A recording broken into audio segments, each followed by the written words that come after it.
Are you ready to go? Welcome to Lynn Cullen Live, talk radio without the static.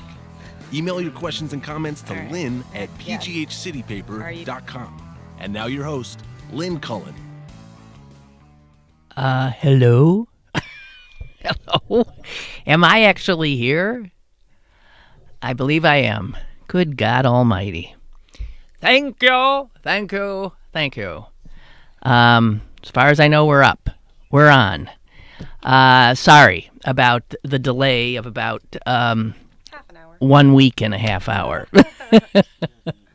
1 week and a half hour. Thanks a lot. Guys, I just don't know I don't know where to begin, but it's nice to be back in the saddle. Thank you. Not be dead. Thank you, Celine. I got tons of get well stuff for me. Everybody thought I was sick as a dog. It wasn't me. They put out a thing saying due to illness, the show was gone. It wasn't my illness. It was Celine.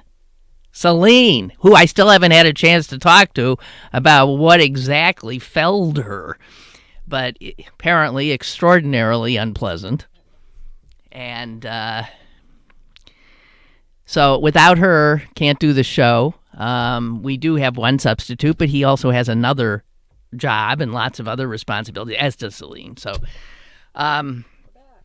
anyway, here we are, back again. I don't know if... Margie says your face was shocked looking and funny. We're just keeping our fingers crossed, okay? I wish you could have been along for the last 27 minutes or so, because technology, technology. Anyway, here we are. And as you know, in the age we live in, 24 hours begets an entirely new bunch of huge stories that require, well, they don't require, but they tend to get our attention. And I have to tell you, I don't even remember what we missed talking about. A whole heck of a lot has gone on. And most of it, of course, not good. I was looking through the New York Times today, and I'll tell you, it took me about 10 minutes to get through that paper because I didn't want to read any of it. It was the headlines. I thought maybe you should just bring the paper on the show and just read the headlines to show, yes, the world is still here, the globe is still spinning, and we are still, you'll pardon the, why are you looking like that? We're okay? No.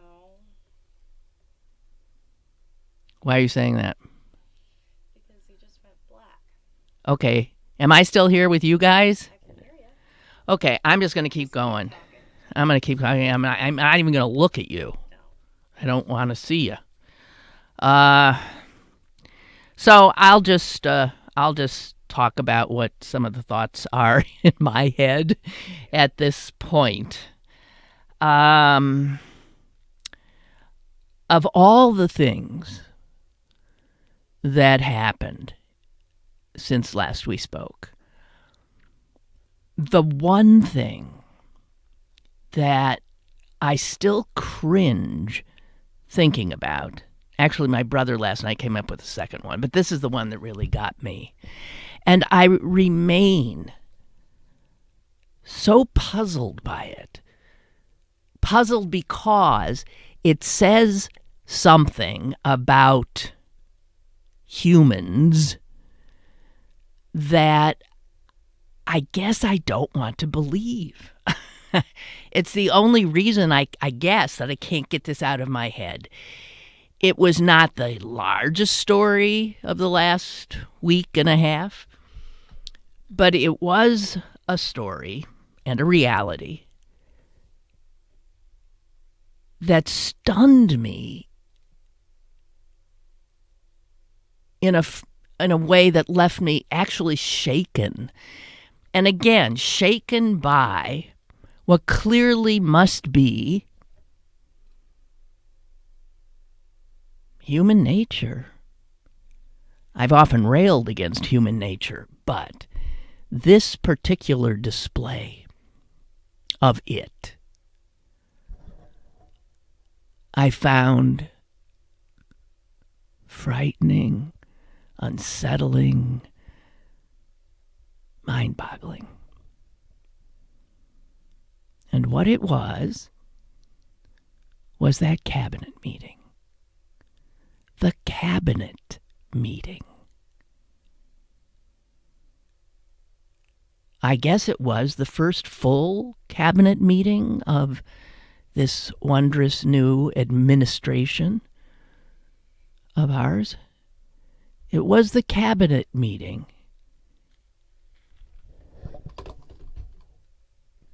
Yeah, they have no picture, but they've got the sound. Fine, I'm nothing to look at. We'll just keep going with sound. We're just going to keep talking. It was that cabinet meeting. I guess it happened a week ago. It's still, I can't get it out of my head. There were all of the senior people running the government of the United States of America. The president, the vice president, the cabinet secretaries, the people who now corporally constitute the government of our republic. And one by one, they went around the table. You've seen parts of it, I guess, or heard it. And they, in the most startlingly obsequious manner, told Donald Trump that he was a blessing to them, that he was a blessing to the nation, that they were privileged, that they were honored, that they were blessed, right? All of those words. One of them said, "They love you out there." So, one by one, these almost all men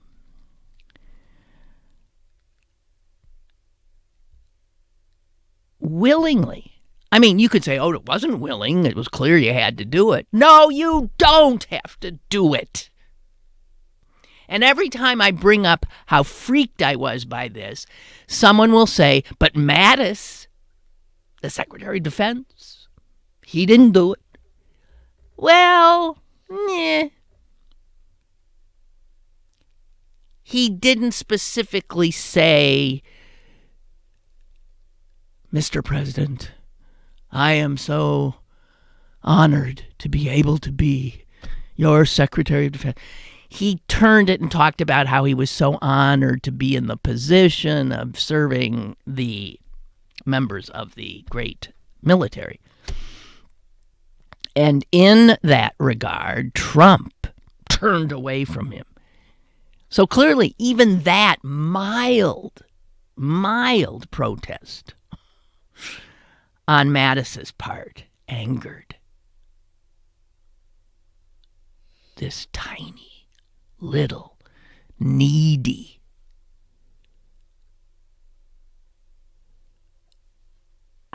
I'm looking for a noun.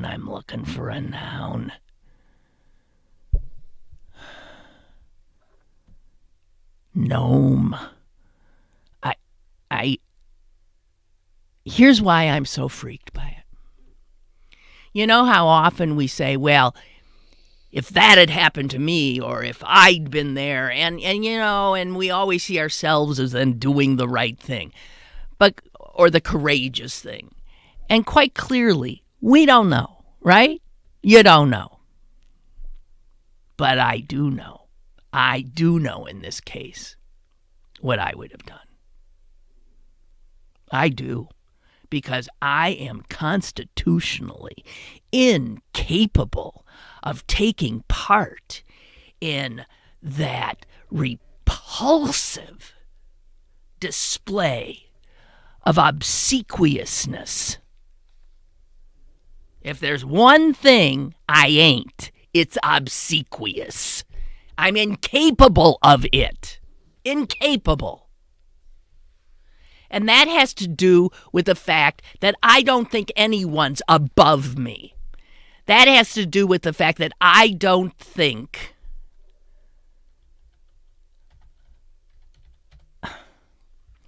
it has to do with the fact that I have a measure of awareness of my own honor and my own dignity. It is, if you rip me apart limb from limb, that's what I hope you end up with, honor. I could not, even if I had held my nose through a lot of other crap prior, if I were sitting at a table watching this and it's coming toward me and I'm quickly, you can imagine what's going through some of their heads. Oh God, what am I going to say? Oh God, what am I going to say? Not one of them was honorable enough, had a sense of their own worth to say, Mr. President, I will not be party to whatever this exercise is. You chose me for this position. I am here in that regard to do that job as well as I can. And if and when you think I can't, I will be gone. And, in fact, I think I'll be gone right now. And you get up and you walk out. Oh, but it's their job. But they'd lose their job. Who cares?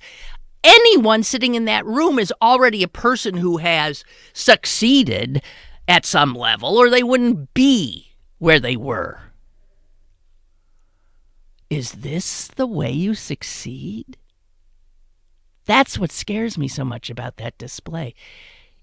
Was the lesson that anyone watching that learned is that even if others kowtow to you and you're used to people jumping when you snap your fingers, there's always a bigger butt to kiss? That there's this hierarchical thing?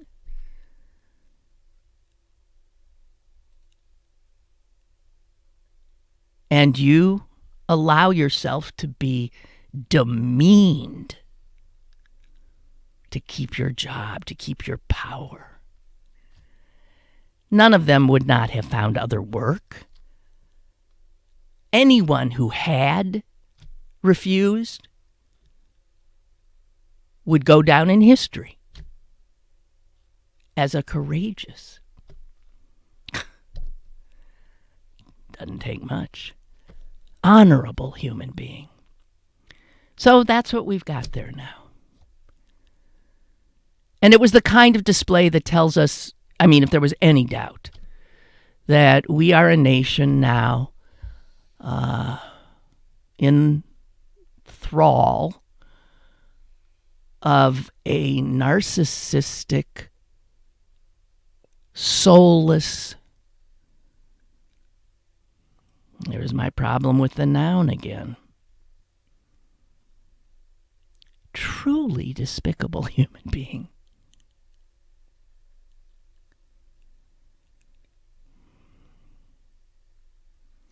There's not a member of that cabinet I have any, even if I had a modicum of respect, we're told, oh, Mattis, he's a good man. Oh, this. No, none. Zero, none.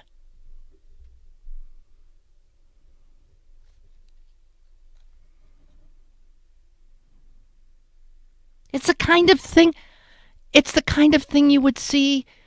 What? I mean, Rob Rogers, the political cartoonist for the Post-Gazette, did a cartoon on it in which he put, instead of the cabinet of the United States, he had North Korea's cabinet with, Kim Jong-un sitting there and some obsequious member of the parliament bowing and scraping at him in front of him. And even the North Korean head of state said, hey, dude, cool it. I'm not Donald Trump.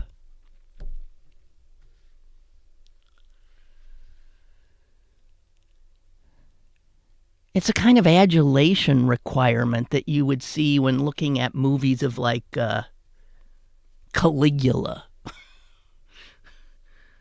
Nero, despots of old, right? You either bow, you scrape, you kiss my feet, or you're dead. Wow. And this is our country? It so bears no resemblance to a country that I would pledge my allegiance to. So bears no resemblance to a country that I, in many respects, have always been proud of and have loved.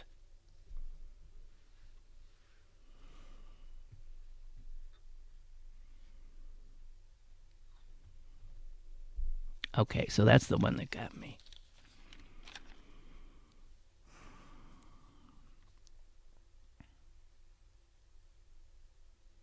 And for a little comic relief. Did you see one of the most recent appointments by the Trump administration? I say comic, a little lightheartedness, because it's a clown show. You saw that he appointed a wedding planner. The wedding planner who did Eric Trump's wedding, to oversee literally billions of our taxpayer dollars, overseeing public housing in New York and New Jersey, which I believe accounts for about 10% of the entire budget of housing and urban development.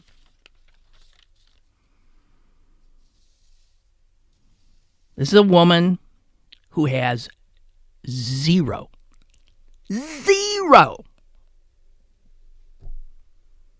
knowledge that would put her even on a 5,000 person long list of possible contenders for the job. No experience in housing policy, no experience.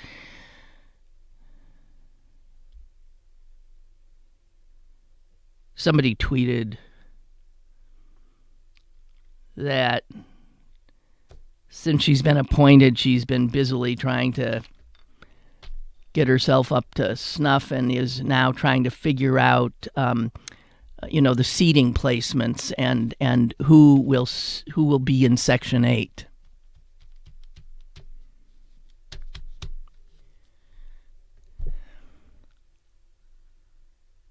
What the hell are you going to do? And lest you forget, her boss, the head of the agency, also has zero government experience, zero experience of administering, and actually doesn't believe in public housing, even though he grew up in it. And that, of course, is Ben Carson.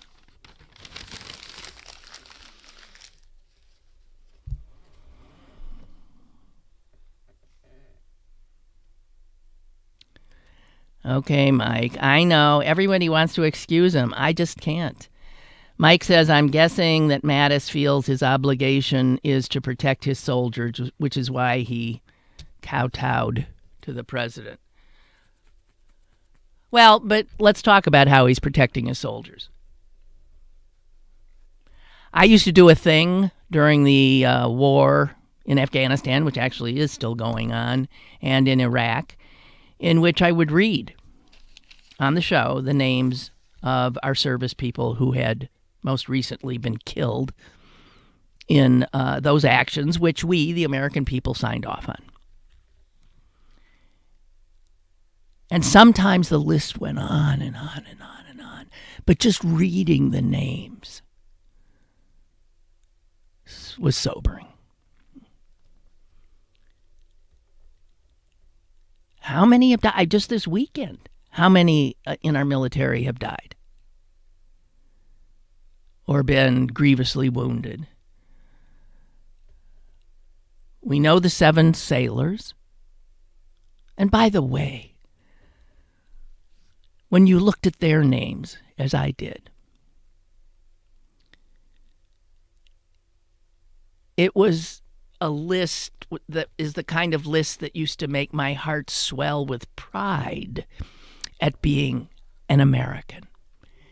Because the names were names of people who had been ingathered. They were Hispanic names, Asian names, Eastern European names. The very thing that I so love about this country. That we are a nation of immigrants.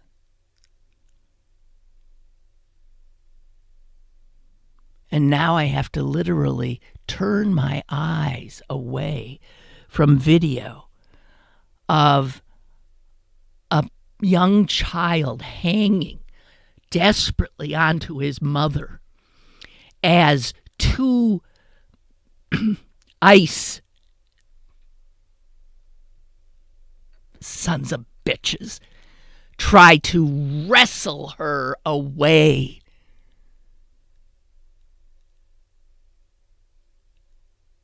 A little boy screaming, holding on to his mom.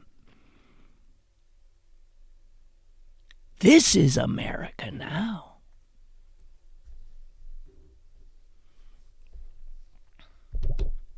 One of the stories in the New York Times today's front page story about something happening in Ohio, or not, as the case may be. Turns out there's part of Ohio that has the kind of fertile ground that is simply perfect for growing radishes, certain greens, and I forget what the other thing was. I mean, just specifically those. They just... And because getting ready to start pulling things out of the ground, the farmers there that rely on immigrant labor to harvest their crop every year, one particular town decided that they would throw a party for all of the workers coming back to them.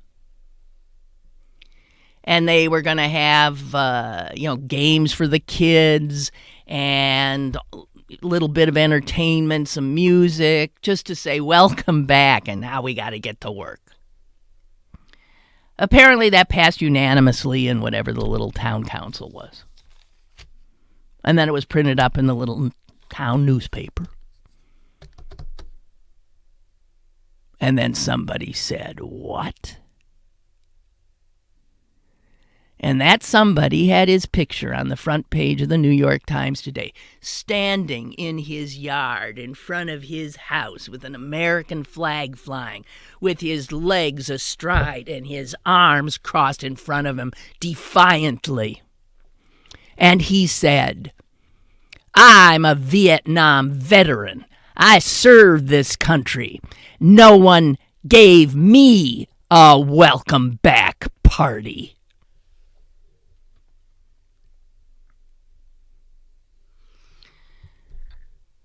And he riled up a lot of like-minded, wonderful folk. And the town council canceled the party. Not because they still didn't want to welcome their workers back, but because they were afraid of trouble. And I was thinking, this guy. Right.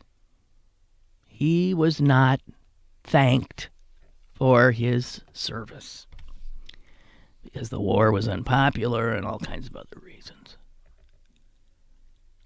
But you don't go to serve in the military because you're expecting a party when you come home, if you come home.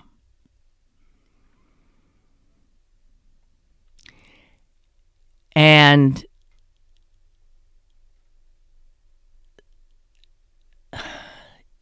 I thought, you know what, this is part of what Trump has kicked off, is because he is such a crazed narcissist. The obsequious cabinet meeting where his narcissism had to be fed. Did you see him, like, taking it in and then adding to it? I'm the greatest.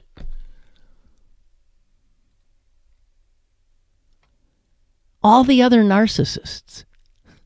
See this guy standing in front of his house with the American flag flying, who's feeling somehow disrespected, now sees that it's okay to demand that you be treated a certain way because you are who you are. These are people who have no ability to think beyond their own slights, their own grievance. Oh.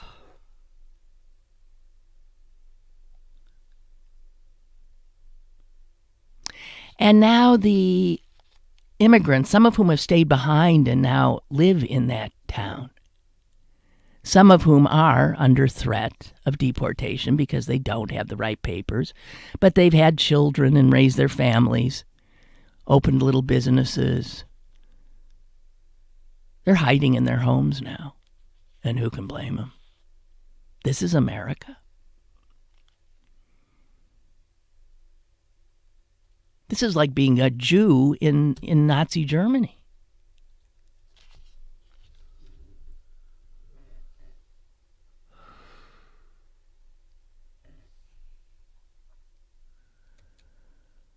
Susan writes, Trump's cabinet meeting also gave me the creeps. It was straight out of the Shakespeare play King Lear, where the king demanded his daughters lavish praise and proclaim their love for him. And the one who didn't, the youngest, Cordelia, refused to go over the top, right? She just said, I love you as I ought. And he disinherited her.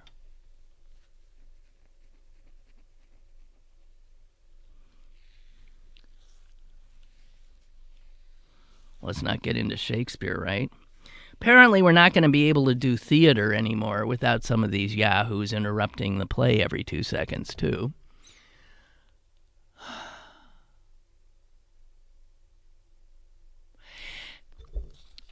So remember when the New York Times hired a opinion writer from the Wall Street Journal recently? And all hell broke loose. People canceled their subscriptions.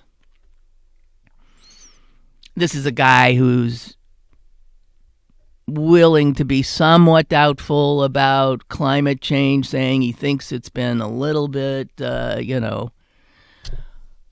overdone, whatever. He's clearly he's a smart guy, but contrarian in some ways. His name's Bret Stephens. I have been reading his stuff since he joined the paper. And you know what? I think he's pretty damn good. He left the Wall Street Journal because he is and I read some of his columns to you, or parts of them, when he was still at the Journal a few months ago, because he was appalled by Donald Trump. And clearly his position at the Journal was getting shaky. So the New York Times took him on. I just want to read just snippets from a piece he wrote, I think Saturday.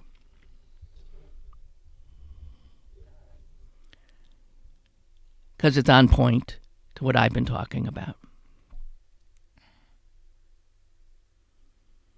He starts it in a way that I'm surprised I kept going, but I did. In the matter of immigration, mark this conservative columnist down as strongly pro-deportation. That was his first line. And I thought, what? And he went on. The United States has too many people who don't work hard, don't contribute much to society, and don't appreciate the greatness of our American system. They need to return from whence they came. I speak of Americans whose families have been in this country for a few generations, complacent, entitled, and often shockingly ignorant of the basic points of American law and American history. They constitute the stagnant pool in which our nation risks drowning.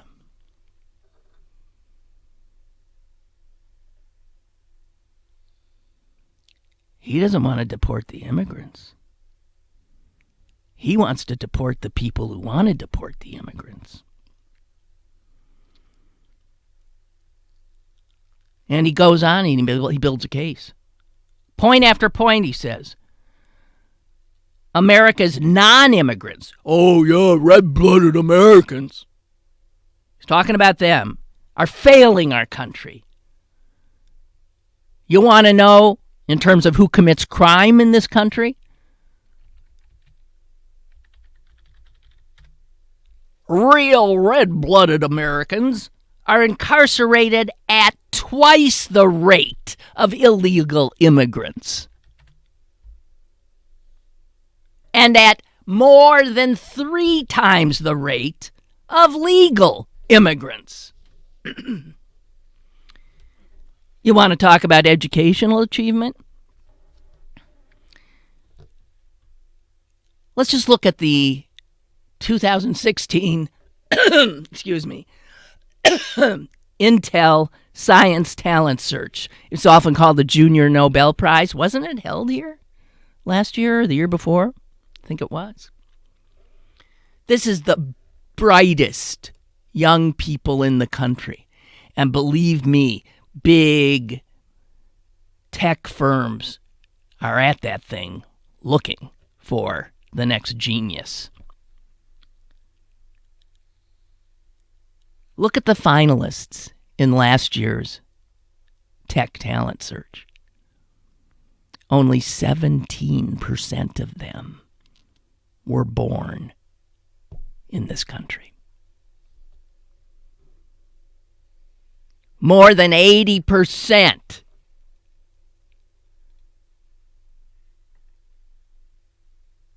were immigrants or the children of immigrants. Who creates our businesses? Red-blooded Americans start businesses at half the rate of immigrants and accounted for fewer than half the companies started in Silicon Valley in the last 10 years. Let's look at out-of-wedlock births. It's unbelievable. I mean, who's having out-of-wedlock kids? Red-blooded Americans. Immigrants, legal or otherwise, they're married. The rate of delinquency and criminality among red-blooded American teenagers is considerably higher than of their immigrant peers. And a recent finding shows that if you want to live in a safe neighborhood, live where the immigrants live.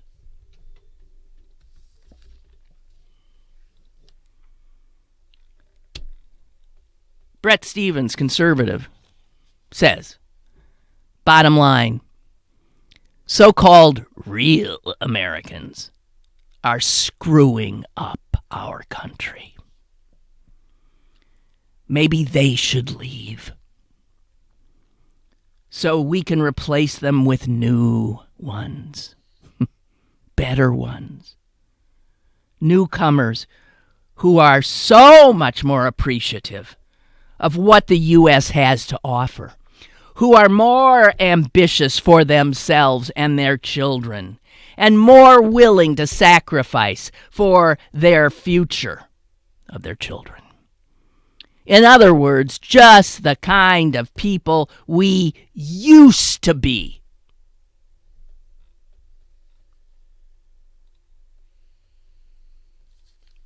And then he said, the only problem with my solution here is who the hell would want these real Americans if we threw them out?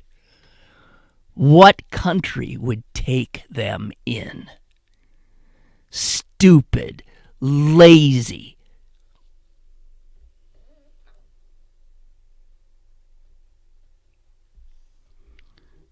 Some of his final thoughts. So how does America become great again? By berating and evicting its most energetic, enterprising, law-abiding, job-creating, idea-generating, self-multiplying people. We're a country of immigrants, by immigrants, and for immigrants. And Americans who don't get that should get the hell out. Brett Stevens.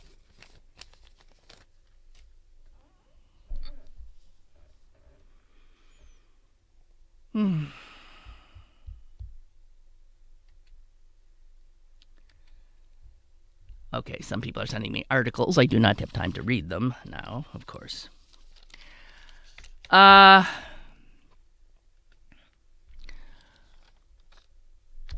I've been reading a book since last I saw you.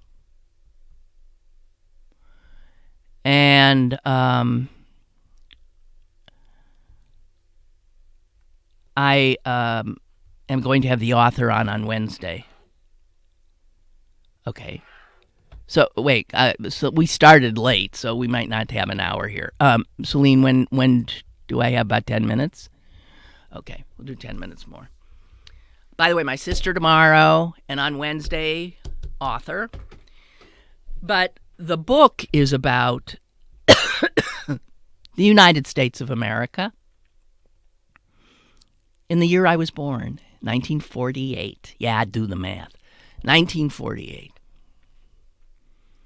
And it's specifically about Jim Crow. And it's mind-boggling. Yeah, I know. We know. No, we don't. Not if you're white. You don't. You can't possibly. It ain't in your bones. It ain't in your blood. It ain't sitting there like a lump in the back of your head.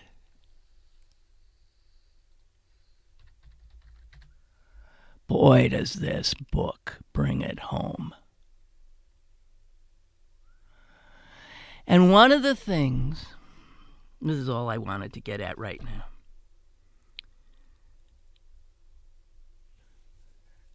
When you look at the number of black people who are killed by white guys, often white guys wearing badges. The year's 1948. And how not a one of them below the Mason-Dixon line ever went to jail for doing it. Hell no. And the book quotes people at the time as saying that there's always the same defense.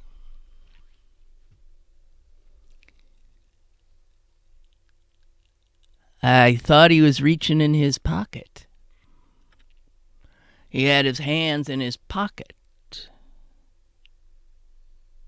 1948. That's almost 70 years ago. A black man puts his hand in his pocket and he dies.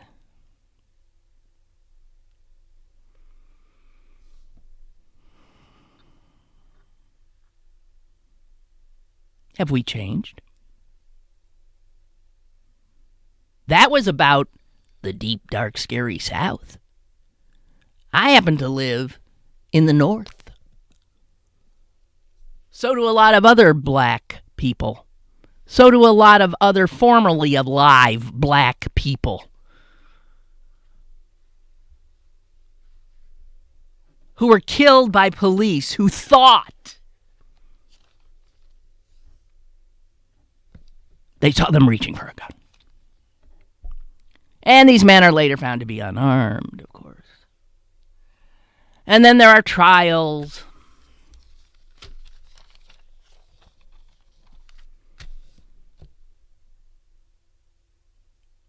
And the killer cop gets to go on with his life, or her life. And the black man, who was driving with a busted taillight,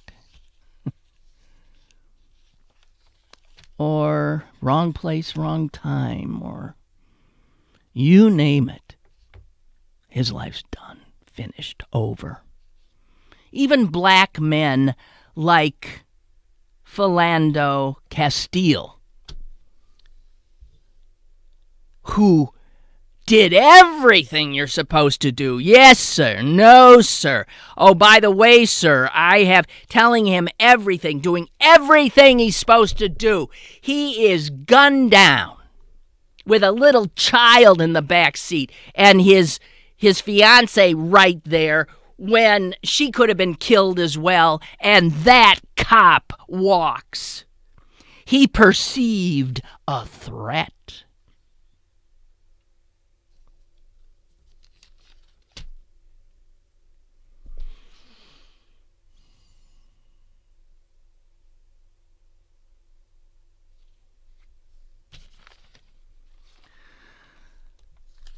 Oh, God. You know, I'm sorry. I'll just end. You know what? I'm going to end on something slightly lighter.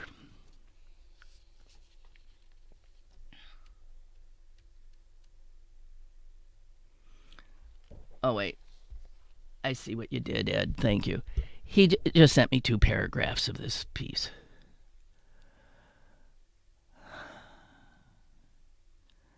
I have no pity or sympathy or empathy for Trump supporters. Trump is going to take away health insurance, destroy the social safety net for many millions of white voters who put him in office. I hate human suffering, period. But so many of Trump's voters are on a highway to hell that they eagerly chose to ride. I'm of a mixed mind, because on the one hand, it's really hard to have pity when the guy has told you what he's going to do, and then be surprised when he does it. It's like going to a pizza party and getting there and saying, "What the hell? You got pizza? They told you it was a damn pizza party. If you don't want pizza, you shouldn't have come." On the other hand, as a committed leftist, if it were up to me, I would make damn sure that you had guaranteed health care anyway, because I love you that much. It's like we're going to drag you kicking and screaming to health care as a human right. We're going to drag you kicking and screaming to a guaranteed income. We're going to drag you kicking and screaming to the idea that food and shelter and medicine are human rights to which people are entitled. You may be mad at us for dragging you there, but at the end of the day, you're going to help you're going to help you out too. If you give us a chance, I don't know. Forget about it. Here's what I wanted to do. The BBC holds a competition every year for kids in the UK, and they write short stories, and then those short stories are judged, and there are winners. And every year, the Oxford University Press, which I guess has something to do also with this competition, combs through them all and chooses a word that the young people in their stories have clearly shown is a word that is gaining power or is in the children's heads in some way. For instance, last year it was refugee. That was the word that popped out in so many stories. You know what the word of the year this year is? Trump. All the way across the Atlantic Ocean, little British kids writing short stories somehow find themselves talking about Trump. Now, what they do is they use it. Trump is used as a name, as a noun, as a verb. All these things, the kids are using that Trump, sometimes in very inventive ways. As a matter of fact, the Oxford University Press said the increase in use of that word was so huge, it was like almost 900% increase. And the variety of context in which it was employed made it a clear winner this year. So last year it was refugee. This year it's Trump. So a lot of the stories had characters that were sort of named after Trump. There was a guy named Boggle Trump, another one named Snozzle Trump. There was a Trump Diddly Dumper. And then they also stuck suffixes and prefixes on Trump. So one kid wrote a story about Trumpelstiltskin. Trumpelstiltskin, or Trumpedo, or Trumpiness was another one that got in. And it was also used as a verb, and I want to, I'll read the one verb thing. This is from a kid's story. Suddenly, I did the loudest Trump ever. The whole restaurant gasped as if it was a crime. You trumped in front of the Queen, hissed the shark. You know what Trump meant in that? Fart. And if you think about it, I do think, I'm not sure if the OED does have Trump as a synonym for fart. It makes perfect sense, right? Trump, trumpet, fart. I did the loudest Trump ever. Well, the idea, yeah. President fart.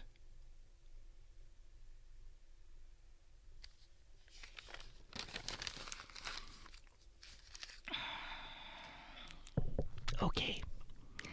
Tomorrow with Susan, I hope we can just relax a little bit. Boy, God, this took a lot out of me. Okay, guys, so I'll see you again tomorrow. And we intend to start on time. On time tomorrow. No problems, okay? Have a great day. Bye.